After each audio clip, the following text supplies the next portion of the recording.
আজকে আমরা আলোচনা করব convert binary number to decimal number, convert octal number to decimal number, convert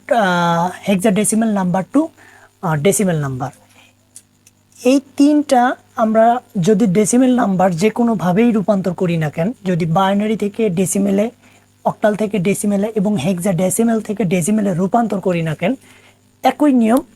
এই তিনটার ক্ষেত্রেই প্রযোজ্য।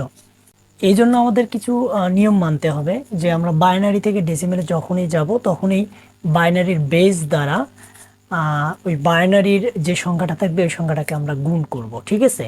এবং যে বাইনারি বেস 2 থাকে কিংবা অক্টাল সংখ্যার বেস 8 থাকে কিংবা হেক্সাডেসিমেলের 16 থাকে, এগুলো সংখ্যার উপর ঘাতক হিসেবে আমরা পূর্ণ সংখ্যার ক্ষেত্রে ডান থেকে বামের দিকে এদের ঘাতক বা পাওয়ার হিসেবে আমরা 0 থেকে ক্রমশ বৃদ্ধি করব, যেমন 0